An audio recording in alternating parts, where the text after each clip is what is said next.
कैसे हो आप? Today I will discuss about chapter atoms and molecules second part. Okay, तो आज हम पढ़ेंगे डाल्टन्स एटॉमिक थ्योरी। तो डाल्टन एटॉमिक थ्योरी क्या होता है?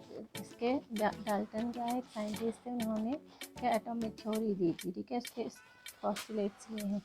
तो सबसे पहले उन्होंने क्या कहा कि all matter is made up of atoms. जितना जो भी मैटर है वो सब किससे मिलके बना है? एटम से मिलके बने हैं, ठीक है।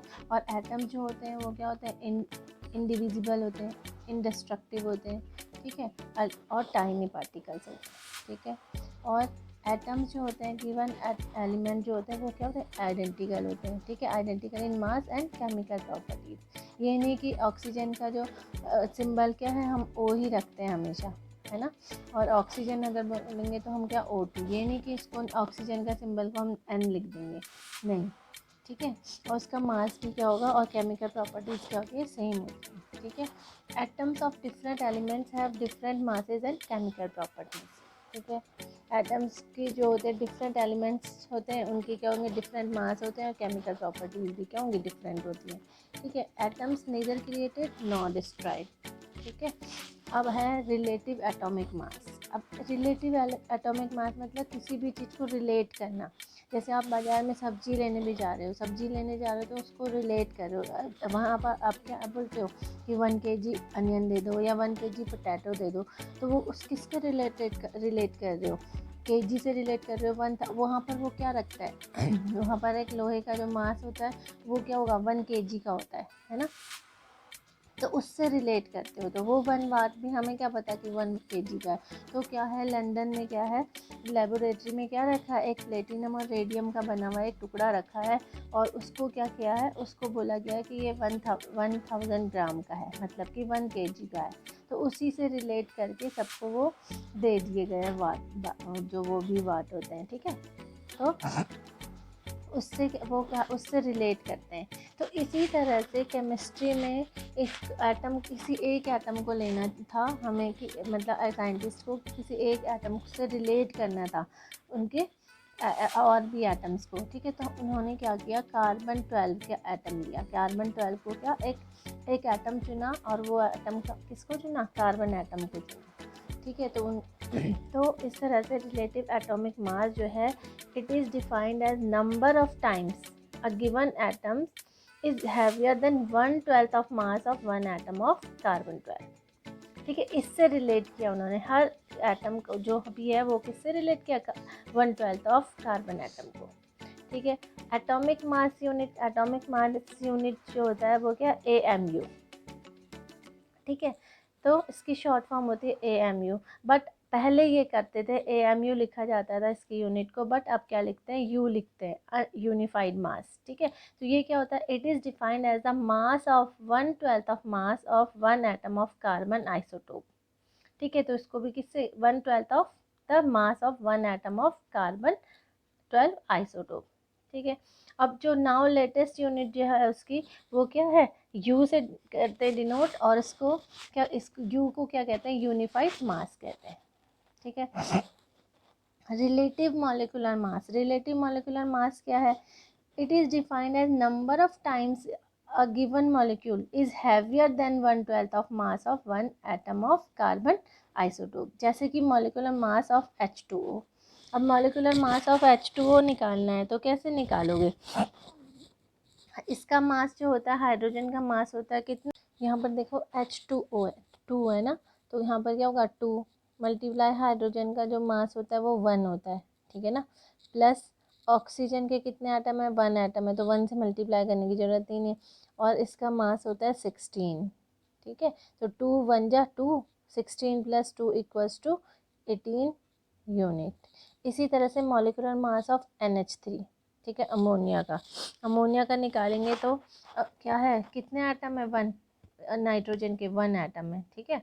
और इसका जो मास होता है नाइट्रोजन का वो होता है 14, ठीक है। प्लस और इसके कितने एटम है? हाइड्रोजन के 3 है ना, 3 हैं, तो क्या होगा? और क्या है? मास जो होता है हाइड्रोजन का होता है 1, तो 14 + 1 14 हो गया, और 3 1 जा 3, 14 + 3 कितना हो गया?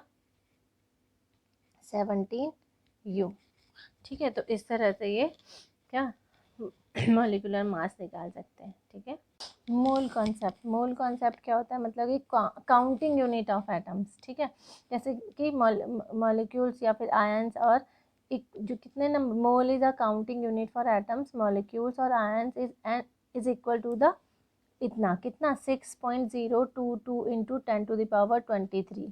ठीक है, ये नंबर है और इस नंबर को क्या कहते हैं, एवोगैड्रो कांस्टेंट कहते हैं और इसको डिनोट करते हैं Na से। ठीक है, जैसे कि आपने देखा होगा कि आपने क्या मांगते हो, बनानाज मांगते हो, ज़्यादातर बनानाज ही डजन में मांगते हो, ठीक है ना, तो उनसे बोलते हो कि 1 डजन बनाना दे दो, तो आपको पता होता है कि 1 डजन में कितने counting of number of counting bananas कितने हुए, 12 होते हैं कि नहीं।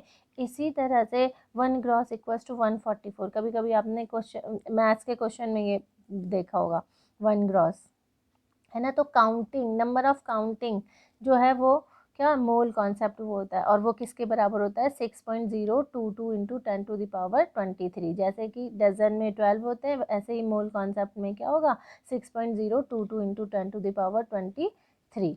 ठीक है, इसको एवोगैड्रो नंबर भी कहते हैं, एवोगैड्रो कांस्टेंट भी कहते हैं। इसी तरह से 1 मोल इक्वल्स टू होता है 6.022 इंटू 10⁻23। ठीक है, मोल मतलब कि mole is defined as a molecular weight expressed in grams. ठीक है, मॉलिक्यूलर वेट को अगर ग्राम्स में एक्सप्रेस करेंगे तो वो क्या कहलाएगा, मोल कहलाएगा। ठीक है, which is also called molar mass, और उसको क्या कहते हैं, मोलर मास भी कहते हैं और कैपिटल M से डिनोट करते हैं। ठीक है, तो 1 मोल इक्वल्स टू होता है atomic weight in grams.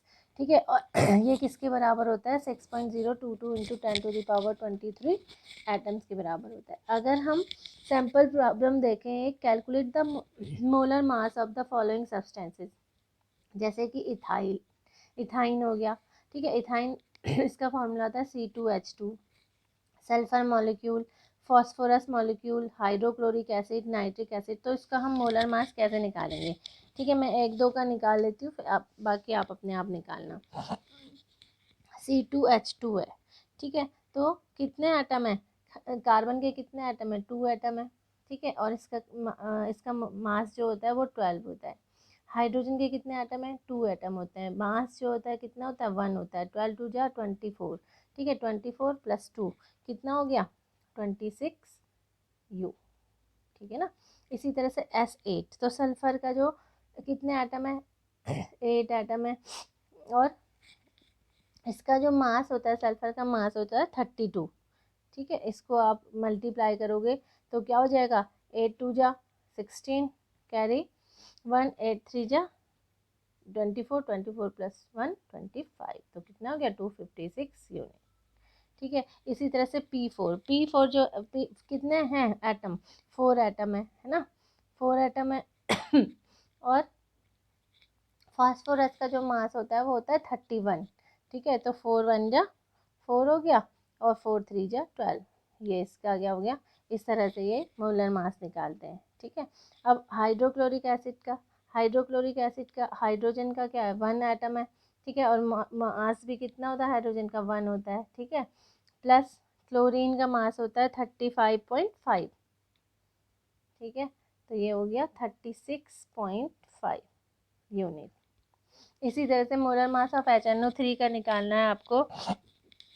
1, hydrogen का एटम भी 1 है, मास भी क्या होता है, 1 ही होता है, प्लस नाइट्रोजन का मास जो होता है वो 14 होता है। ठीक है, ऑक्सीजन के 3 एटम है। ठीक, मल्टीप्लाई कर देंगे, कितना होता है इसका मास, 16 होता है। इसको सॉल्व करोगे तो क्या हो जाएगा, 14 प्लस 1 कितना हो गया, 15, और इसको भी करोगे, इसको सॉल्व करोगे तो क्या आ जाएगा, 63 यूनिट आ जाएगी। ठीक है, नेक्स्ट सैम्पल प्रॉब्लम देखें, जैसे कि what is the mass of 1 mole of nitrogen atoms. ठीक है, इसी तरह से 4 मोल्स ऑफ एल्यूमिनियम एटम या फिर 10 मोल्स ऑफ सोडियम सल्फाइड। तो इसको सॉल्व कैसे करेंगे, 1 मोल ऑफ नाइट्रोजन एटम, तो 1 मोल है तो क्या हो जाएगा, 14 ग्राम। ठीक है ना, क्योंकि इसका मास जो होता है 14 ग्राम है, एटम क्या होगा, 1 ही है, तो क्या हो जाएगा, ये ग्राम में रिप्रेजेंट होगा। ठीक है, इसी तरह से 4 मोल ऑफ एल्यूमिनियम एटम, तो 4 मल्टीप्लाई मास जो होता है एल्यूमिनियम का कितना होता है, 27 होता है। ठीक है, तो इसको मल्टीप्लाई कर दोगे तो वो आपका आंसर आ जाएगा, इसको मल्टीप्लाई करोगे तो 108 ग्राम आ जाएगा, इसका आंसर ग्राम में ही आएगा। ठीक है। इसी तरह से Na2SO3, ठीक है। तो 10 मोल है, तो 10 से मल्टीप्लाई करोगे, है ना, 10 से ही तो मल्टीप्लाई करोगे। अब कितना, 2 से, 2 एटम है तो 2 से मल्टीप्लाई कर दोगे। इसका होता है, सोडियम का होता है 23, ठीक है, प्लस सल्फर का होता है 32, ठीक है, प्लस कितने एटम है ऑक्सीजन के, 3, ठीक, और इसका मास होता है 16। इसको सॉल्व कर लोगे तो वो आपका आ जाएगा आंसर। अब देखो 10, ठीक है। अब इसको मल्टीप्लाई करो तो कितना आ जाएगा, 23 को 2 से मल्टीप्लाई करोगे तो 46 आ जाएगा, प्लस 32, ठीक है, और 16 3 जो तो आपको पता ही है 48, ठीक है। इन सबको प्लस कर दो तो कितना आ गया, इन सबको प्लस करोगे तो 126 आ जाएगा, और इससे मल्टीप्लाई करोगे तो क्या आ जाएगा, 1260 ग्राम, ठीक है। आज हम यहीं तक पढ़ेंगे, बाकी बच्चों अगर आपको कोई चैप्टर डिफ़िकल्ट लग रहा है तो वो आप कमेंट करके मुझे बता सकते हो, तो नेक्स्ट वीडियो में उसी चैप्टर को एक्सप्लेन कर लूँगी, ठीक है। समझ में आया? Yes ma'am. मज़ा आया? Yes ma'am. मज़ा आएगा तो बच्चा अच्छे मार्क्स लाएगा, ओके। मज़ा आएगा तो बच्चा अच्छे मार्क्स लाएगा। Very good. तो बेटा आपको अगर वीडियो अच्छी लगी तो लाइक करना, सब्सक्राइब करना और शेयर भी कर सकते हो, ओके। Bye bye students.